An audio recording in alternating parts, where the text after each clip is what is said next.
आज वैसे भी मेरा मिजाज ज़रा उखड़ा उखड़ा था और जब मृदुला ने फ़ोन कर बताया कि इस बार वो अपनी शादी की सालगिरह गोवा में सेलिब्रेट करेगी, तब तो मेरा मन और भी छोटा हो गया। लगा कि एक मैं हूँ, बस इतना ही तो कहा था किशोर से कि फ़िल्म देखने चलते हैं, क्योंकि मुझे फ़िल्में देखना बड़ा पसंद है।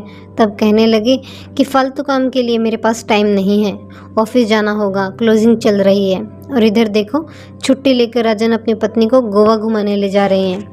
ईर्ष्या नहीं हो रही मुझे, बहन है वो मेरी, ईर्ष्या क्यों होगी? मगर मेरे हिस्से में ये सुख क्यों नहीं है? यह सोचकर मैं उदास हो गई, क्योंकि मैं भी तो उसी कोख से पैदा हुई थी जैसे मृदुला। बस 1 मिनट की ही तो छोटी बड़ी है हम दोनों, फिर सुख में इतना अंतर क्यों आ गया? क्या हुआ, कहाँ खो गई मंजरी? जब मृदुला ने पूछा तो मुझे ध्यान आया कि वो फ़ोन पर ही है। गोवा से क्या लाऊं तुम्हारे लिए, बताना। हाँ, वहाँ काजू बड़े अच्छे मिलते हैं, वो ले आऊँगी। अरे कुछ नहीं, बस तू घूम के आ जा अच्छे से। काजू तो यहाँ भी मिल जाते हैं, वहाँ से क्यों ढोकर लाएगी? मैंने कहा, पर वह जिद पर अड़ गई कि नहीं, मैं बताऊँ कि मुझे क्या चाहिए। अच्छा ठीक है, जो तुझे अच्छा लगे लेती आना, कहकर मैंने काम का बहाना बनाकर फ़ोन रख दिया। नहीं तो वह और न जाने क्या क्या बोलकर मेरा दिमाग ख़राब करती। वो आए दिन मुझे फ़ोन कर कुछ न कुछ बताती रहती है, जैसे कि आज राजन उसे मॉल में शॉपिंग करवाने ले गया, आज पति के साथ वो फ़िल्म देखने गई, मना करती रही फिर भी राजन उसे होटल में खाना खिलाने ले गया, आज राजन उसके लिए साड़ी लेकर आया, आज राजन उसके लिए झुमके लेकर आया। उफ़, मेरे तो कान दुखने लगते हैं उसकी बातें सुनकर। कभी कभी तो लगता है कि वो मुझे जलाने के लिए ऐसा करती है। वैसे अपनी शादी की हर सालगिरह मृदुला ऐसे ही किसी अच्छी जगह सेलिब्रेट करती है, कभी शिमला, कभी दार्जिलिंग, कभी सिंगापुर और इस बार गोवा।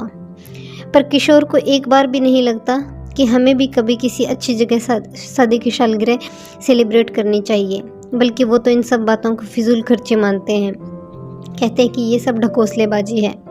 एकदम पुराने ख्यालात के इंसान है किशोर। और वही मृदुला के पति राजन उतने ही नए रोमांटिक विचारों वाले इंसान हैं, मेरी तरह।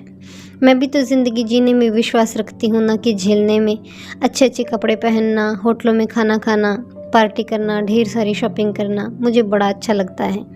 मगर मेरे कंजूस पति ये सब मुझे करने दे तब ना। कभी कभी तो लगता है कि वही औरत सुखी है जो कमाती है, अपने पर खुलकर खर्च तो कर सकती है, लेकिन मृदुला कौन सा कमाती है, फिर भी ज़िंदगी का पूरा लुत्फ़ उठा रही है। अब उसका पति है ही इतना दिलदार। मेरे पति तो बस सादा जीवन उच्च विचार वाले इंसान हैं, एकदम बोरिंग। सोचा नहीं था कि कभी मेरा ऐसे इंसान से पाला पड़ेगा जो एकदम नीरस होगा, बात बात पर पैसा पैसा करते रहते हैं। अरे पैसा ही सब कुछ थोड़ी होता है, जीवन की खुशियाँ कुछ नहीं। लोग कमाते किस लिए हैं? खर्च करने के लिए ना। मगर किशोर जैसे इंसान पैसे को अलमारी में सहेज कर उसे धूप दीप दिखाने में विश्वास रखते हैं, ताकि वो और फलता फूलता रहे। मगर उन्हें नहीं पता कि रखे रखे पैसे में भी दीमक लग जाती है। इंसान को एक दिन मरना ही तो है, क्यों ना सुख मौज करके मरे। मगर यह बात उस मंदबुद्धि इंसान को कौन समझाए। अरे सीखे कोई राजन जीजा जी से, कैसे वो खुद भी शान से जीते हैं और बीवी बच्चों को उसी प्रकार जिलाते हैं।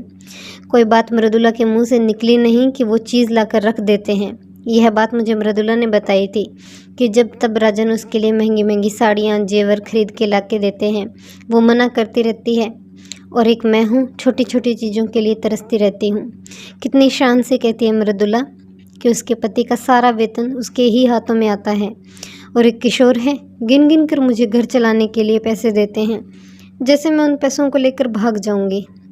आश्चर्य होता है, तड़क भड़क से दूर रहने वाली मृदुला की ज़िंदगी इतनी रंगीन बन गई, और मुझे जो तड़क भड़क वाली ज़िंदगी अच्छी लगती थी, तो मेरा एक ऐसे इंसान से पाला पड़ा जिसे ये सब ढकोसला लगता है जोड़ियाँ ही गलत बन गई हमारी। आखिर क्यों जो चीज़ मुझे मिलनी चाहिए थी वो मुझे नहीं मिली। इसका उल्टा ही हुआ, हमें एक चीज़ दे दी जाती है और कहा जाता है इसके साथ तुम्हें ज़िंदगी भर निभाह करना होगा, चाहे हमें उस चीज़ से नफ़रत ही क्यों ना हो। हाँ, कभी कभी मुझे किशोर के आचरण से नफ़रत होने लगती है। लगता है कि इस गंवार के पल्ले बांध दी गई मैं।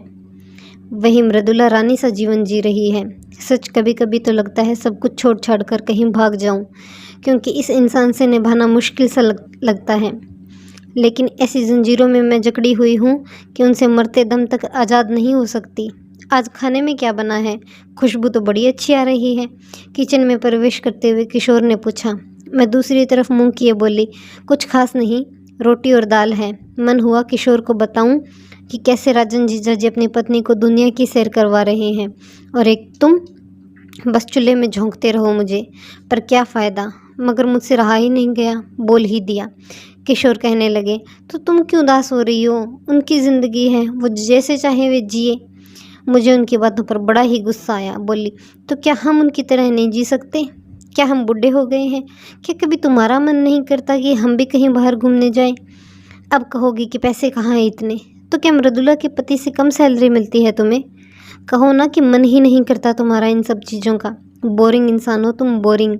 गुस्से में आज मैंने जमकर सब्जी में नमक डाल दिया। क्या करती, मेरी आदत है कि जब तक मेरा गुस्सा नहीं उतरता मेरा सर भारी भारी सा लगता है। लेकिन सब्जी बिगाड़ देने के बाद भी मेरा पारा गर्म ही था। मगर स्वभाव से शांत किशोर कहने लगे कि बोरिंग इंसान नहीं हूँ मंजरी, और ना ही कंजूस समझो तुम। बच्चे बड़े हो रहे हैं, उनकी पढ़ाई लिखाई, शादी ब्याह के बारे में भी सोचना होगा ना हमें। दिन प्रतिदिन बच्चों की पढ़ाई महंगी होती जा रही है, ऊपर से घर गाड़ी का लोन, ये सब मेरी कमाई से ही तो हो रहा है ना, और कोई ऊपर की आमदनी भी नहीं है। समझो अगर मैं आर्थिक रूप से कमज़ोर हो जाऊंगा तो तुम भी तो हो जाओगी, और मैं ऐसा नहीं चाहता। बताओ ना, कौन है 4 पैसे से हमारी मदद करने वाला? कहने को बड़ा परिवार है हमारा, मगर सबकी अपनी अपनी डफली, अपना अपना राग। 1.5-2 लाख अगर घूमने में लगा देंगे तो सारा बजट बिगड़ जाएगा। दूसरों को देखकर मत जियो मंजरी, दुख ही होगा। हम जैसे हैं ठीक हैं, बस ये सोचो खुश रहोगी। किशोर ने अपनी तरफ से मुझे समझाया, मगर मेरे दिमाग में किशोर की एक बात नहीं घुस रही थी। मैं तो बस इतना जान रही थी कि किशोर राजन की तरह नहीं है, इसलिए उनकी हर छोटी बात पर मैं झल्ला उठती या उलाहने देने लगती, और वो चुपचाप मेरी झिड़की सुन लेते, क्योंकि वो जानते थे कि मैं लड़ाई के रास्ते ढूंढ रही हूँ, और वो घर में कलह नहीं चाहते थे। शाम को भी जब वे थके हारे ऑफिस से घर आते तो चुप रहते, जानबूझकर खुद को किसी न किसी काम में उलझाए रखते, ताकि किसी बात पर मुझसे बहस ना हो जाए। आज फिर मृदुला ने मुझे यह कहकर शौक दे दिया कि शादी की सालगिरह पर राजन ने उसे हीरे जड़ी अंगूठी दी। फिर बताने लगी कि कहाँ कहाँ घूमने गए, क्या क्या खरीदा, वगैरह वगैरह, जिसे सुन सुनकर किशोर के प्रति मेरा गुस्सा और बढ़ने लगा। मैं तो मना कर रही थी, पर ये है शॉपिंग पर शॉपिंग करवाए जा रहे हैं। और जानती है मंजरी, राजन तो ये भी कह रहे थे कि अगर तुम और जीजा जी मेरे साथ चलते ना गोवा तो मज़ा आता। सच में गोवा बड़ी ही सुंदर जगह है। राजन ने तो मुझे जबरन छोटे छोटे कपड़े, कैपरी, जीन्स, टी शर्ट ये सब दिलवा दिए, और कहा कि यही पहनूं जब तक गोवा में रहे, पहनने पड़े। क्या करती, मृदुला कहे जा रही थी, और मेरे सीने में दुख दुख कर आग जल रही थी। अच्छा ठीक है मृदुला, मैं फ़ोन रखती हूँ, खाना बनाना है। किशोर ऑफिस से आते ही होंगे। और बात न करने के ख्याल से मैं बोली, तो वो फिर कहने लगी, अरे सुन ना मंजरी, मैं तो बताना ही भूल गई, वो तुम्हारे जीजा जी अपनी पसंद से तुम्हारे लिए साड़ी खरीद कर लाए हैं। कह रहे थे नीला रंग गोरी मंजरी पर खूब फबेगा। सही कह रहे थे, वैसे उन्होंने मेरे लिए भी उसी रंग की साड़ी खरीदी। कहने लगे कि भले ही तुम सांवली हो, पर मेरे लिए दुनिया की सबसे खूबसूरत औरत हो। अच्छा चल, मैं किसी रोज़ आती हूँ तुम्हारा उपहार लेकर। समझ में नहीं आया कि मृदुला क्या बके जा रही है। लगा बोलना कुछ और चाह रही थी और बोल कुछ और रही है। ठीक है मृदुला, कहकर मैंने फ़ोन रख दिया और बेमन से खाना बनाने लगी। न तो आज मेरा खाना बनाने का मन था और ना कोई और काम करने का। मूड एकदम ख़राब हो गया। तभी किशोर का फ़ोन आया। कहने लगे कि आज उनका ऑफिस में ही खाना है, तो मैं खा लूँगा और मेरी राह मत देखना। ठीक है, वैसा भी मेरा खाना बनाने का मन ही नहीं था, इसलिए बच्चों को मैगी खिलाकर खुद टीवी खोलकर बैठ गई। लेकिन आज मुझे कुछ भी अच्छा नहीं लग रहा था। लगा आज मृदुला की जगह मैं हो सकती थी, मगर माँ ने ऐसा होने ही नहीं दिया। याद है मुझे, जब लड़के वाले मृदुला को देखने आए थे, तब माँ ने मुझे पड़ोसी के घर भेज दिया, ताकि पिछली बार की तरह इस बार भी लड़के वाले मुझे पसंद ना कर लें। क्योंकि मृदुला मुझसे 1 मिनट बड़ी है, इसलिए शादी भी पहले उसी की हुई। मगर एक साधारण नैन नक्श और सांवली लड़की को इतना अच्छा पति मिल सकता है, ये किसी ने नहीं सोचा था। मुझे लगा था जब मृदुला को इतना सुंदर राजकुमार जैसा पति मिल सकता है, तो फिर मुझे क्यों नहीं, क्योंकि मैं तो उससे लाख गुना सुंदर हूँ। लेकिन मेरा सपना तब ताश के पत्ते की तरह भर भरा कर बिखर गया। जब पहली बार मैंने किशोर को देखा। जैसा नाम वैसा रूप, एकदम काला कलूटा। लेकिन अब तो शादी हो चुकी थी। याद है मुझे, मृदुला को देखकर मोहल्ले की औरतें कहती थी, मंजरी की शादी में तो कोई दिक्कत नहीं होगी, पर इस कलूटी को कौन पसंद करेगा। खान से निकले हीरे और कोयले से लोग हमारी तुलना करते थे। जाहिर था हीरा मैं थी और कोयला मृदुला। जैसे जैसे हम बड़ी होती गई, ये भावना मेरे अंदर पनपती गई कि मैं मृदुला से सुंदर हूँ। मेरी बातों से वो आहत भी हो जाती थी। फिर सब कुछ भुलाकर एक बड़ी बहन की तरह मुझे प्यार करने लगती। एक बात थी, छल प्रपंच और ईर्ष्या नाम की चीज़ नहीं थी उसमें, एकदम साफ दिल की। जहाँ मैं छोटी छोटी बातों का बतंगड़ बनाकर माँ को सुनाती, वही वो बड़ी से बड़ी बात भी माँ से छिपा जाती ताकि उन्हें दुख ना हो। शायद इसीलिए उसे आज इतना सब कुछ मिला है। शादी के बाद जहाँ वो जीवन के सब रस चख रही थी, वहीं मैं हर चीज़ के लिए तरस रही थी। शुरू शुरू में तो किशोर का व्यवहार मुझे समझ ही नहीं आता था, लेकिन धीरे धीरे समझ में आने लगा कि सिर्फ रंग रूप ही नहीं, बल्कि चाल चाल और व्यवहार में भी उदासीन इंसान है ये। क्या यही मेरे हिस्से में लिखा था। कभी तो मन होता माँ से खूब लड़ूं, पूछूं कि क्यों उन्होंने मेरे साथ ऐसा किया। क्या जांच परख कर शादी नहीं कर सकते थे मेरी। जो मिला पकड़ा दिया। माँ बाप है या दुश्मन। एक बार लड़ भी ली थी मैं उस बात पर, लेकिन मुझे समझाते हुए माँ कहने लगी कि लड़के का रंग रूप नहीं देखा जाता मंजरी, गुण देखा जाता है। जाने कौन सा बढ़िया गुण दिख गया था उन्हें किशोर में, जो मेरा हाथ पकड़ा दिया। यही सब बातें कह कह कर सोच सोच कर कब तक और कितना कुड़ती मरती मैं। सो उसी को अपना हिस्सा मानकर संतोष कर लिया।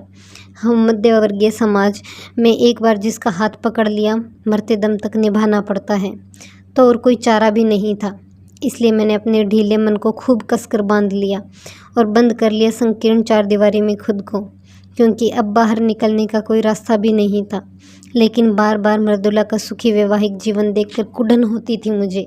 ना चाहते हुए भी वही बातें दिमाग में शोर मचाने लगती कि वो मुझसे ज़्यादा सुखी क्यों है।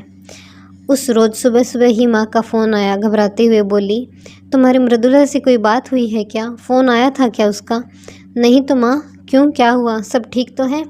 मैंने पूछा तो माँ भर्राई कंठ से कहने लगी, कल से मृदुला का फ़ोन नहीं लग रहा है, बंद आ रहा है। तो जीजा जी को लगा लो, वो भी फ़ोन नहीं उठा रहे हैं। हो सकता है दोनों कहीं घूमने निकल गए होंगे, जाते ही तो रहते हैं हमेशा। ये बात मैंने ईर्ष्या से कही थी। अच्छा, चिंता मत करो, मैं देखती हूँ फ़ोन लगाकर। सच में मृदुला का फ़ोन बंद आ रहा था और राजन का भी। कहीं कुछ गड़बड़ तो नहीं हो गई। माँ की घबराहट देखकर मैंने उसके घर जाने का मन बना लिया। माँ, मैं उसके घर जाकर देख के आती हूँ, तुम चिंता मत करो। लेकिन अब मुझे भी घबराहट होने लगी थी, क्योंकि फिर मैंने कई बार फ़ोन मिलाया और फ़ोन बंद ही था। किशोर को जब मैंने सारी बात बताई तो कहने लगे कि मैं चिंता ना करूं, चल कर देख लेते हैं। पर तुम ऑफिस नहीं जाओगे? जब मैंने पूछा तो किशोर बोले कि मैं तुम्हें मृदुला के घर छोड़कर वहीं से ऑफिस निकल जाऊंगा और आते वक्त ले जाऊंगा। हाँ, ये सही रहेगा, मैं बोली। वहाँ पहुँचने पर जो मैंने देखा उसे देखकर स्तब्ध रह गई। मृदुला बिस्तर पर पड़ी कराह रही थी। उसके शरीर पर जगह जगह चोट के निशान थे। चेहरा नीला पड़ा हुआ था। बहन को इस हालत में देखकर मेरी आंखें भर आई। मृदुला, ये क्या हुआ? ये चोटें कैसे? और राजन जीजा जी कहाँ है? मैंने पूछा। वो रो पड़ी। फिर जो उसने बताया सुनकर मुझे अपने कानों पर भरोसा ही नहीं हुआ। उसने रोते रोते बताया, अगर मेरा पति बदसूरत होता, गरीब होता, लेकिन वो मुझे प्यार करता, तो मैं खुद को दुनिया की सबसे खुशहाल औरत समझती। मगर राजन का सुंदर होना मेरे लिए अभिशाप बन चुका है। रोज़ नई नई लड़कियां उसके साथ होती हैं। उन पर वो दिल खोल कर पैसा लौटाते हैं। कभी कभी तो लड़की को घर भी लेकर आ जाते हैं। जब भी मैं कुछ बोलती हूँ उसके सामने ही मुझ पर थप्पड़ बरसाते हैं। वह तो अच्छा है कि बच्चे हॉस्टल में रहते हैं, नहीं तो उन पर क्या असर पड़ता राजन की इन हरकतों का। जब से शादी हुई है एक भी दिन ऐसा नहीं गया जब राजन ने मेरे रंग रूप को लेकर ताने ना कसे हों। कहते हैं कि उन्हें गोरी लड़की चाहिए थी, कैसे काली कलूटी उनके मत्थे मंडी गई है। जानती है मंजरी, हमारी फ़ोटो देखकर राजन को लगा था कि उनकी शादी तुम्हारे साथ होने वाली है, इसलिए उन्होंने शादी के लिए हाँ बोली थी। लेकिन जब पत्नी के रूप में मुझे देखा तो आग बबूला हो गई। पति पत्नी के बीच की बात है, ये सोचकर अब परिवार वाले भी मेरा पक्ष लेना छोड़ चुके हैं। लेकिन समाज में अपनी इज्जत के डर के कारण वो मुझे ढो रहे हैं। कहने को तो मैं उनके साथ गोवा मलेशिया घूमती हूँ, पर वहाँ होता उनके साथ कोई और ही है। मैं तो बस पिछली सीट पर बैठकर तमाशा देखती हूँ। राजन के जो सारे दोष आज तक ढके दबे थे, उन सभी को मृदुला एक एक कर मेरे सामने खोलने लगी। आज तक मैं किशोर को संकीर्ण विचारों वाला और ख़राब इंसान समझती थी। आज मुझे पता चला कि किशोर कितना अच्छा और सच्चा इंसान है। एक लंबी सांस छोड़ते हुए मृदुला कहने लगी, जरा भी चिंता नहीं है उन्हें अपने बच्चों की और उनके भविष्य की। मौज मस्ती में सारे पैसे लौटा रहे हैं। 2 महीनों से मकान का किराया बाकी है।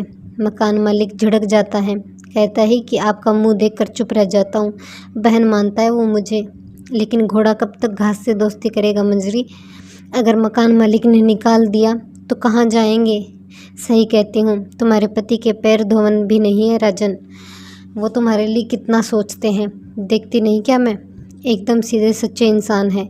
विश्वास नहीं हो रहा था कि मृदुला जो कह रही थी वो ही सच है। जिस इंसान के लिए मेरे दिल में ढेरों सम्मान था, वो एक पल में ख़त्म हो गया। कितना अच्छा इंसान समझती थी मैं राजन को।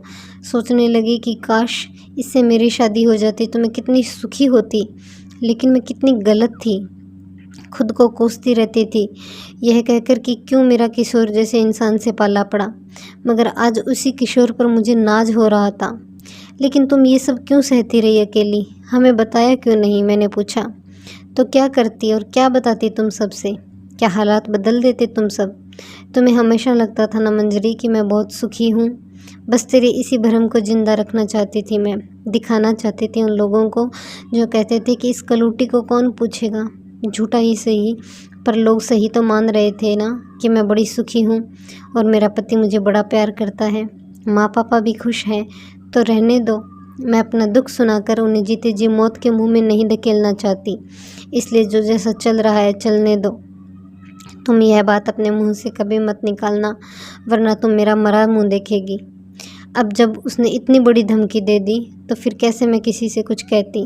लेकिन लगा क्या सोचती रहती है मृदुला के बारे में, और क्या निकला। शाम को जब किशोर ने आकर देखा, मुझे ले गई।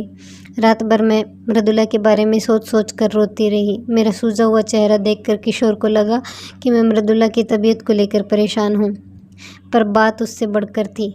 लेकिन मैं बता भी नहीं सकती थी किसी को। सुबह उठकर रोज़ की तरफ एक तरफ चाय और दूसरी तरफ सब्जी बनाने के लिए कढ़ाई चढ़ाई थी कि पीछे से किशोर ने पूछा, क्या बना रही हो? नाश्ता और क्या, मैंने कहा। मत बनाओ। लेकिन क्यों? मैंने प्रश्नवाचक नज़रों से देखा। वो कहने लगा, आज छुट्टी ली है, फ़िल्म देखने चलेंगे। ज़्यादा बातें ना बनाओ, कल तक तो तुम्हें फ़िल्में अच्छी नहीं लगती थी, आज कैसे? वो मेरे मुंह पर हाथ रख कर बोले, तुम्हें अच्छी लगती है ना, और मुझे तुम? मुस्कुराते हुए किशोर बोले। मगर मैं मुंह बनाते हुए बोली, अगर छुट्टी ले रखी थी तो पहले बता देते, ज़रा देर और सो लेती, बेकार में मुझे जल्दी उठा दिया। अच्छा चला छोड़ो, ये बताओ हमारी शादी की सालगिरह आने वाली है, कहाँ चलना है सेलिब्रेट करने? किशोर ने पूछा। मतलब ये कि गोवा चलें? किशोर बोले। तो मेरा मन गुदगुदा गया। नहीं, कोई ज़रूरत नहीं फिजूल खर्ची करने की, गांव चलेंगे, माँ पापा का आशीर्वाद भी मिल जाएगा। मैं कहकर अपनी चाय लेकर बालकनी में आ गई और चुस्कियाँ लेने लगी। पहले कभी सुबह इतनी सुहानी नहीं लगी थी जितनी आज लग रही थी। सोचने लगी, सब कुछ तो है मेरे पास, प्यार करने वाला पति, 2 प्यारे प्यारे बच्चे, अपना घर, ज़रूरत के सारे सुख, तो फिर किस मृग तृष्णा के पीछे भाग रही थी मैं।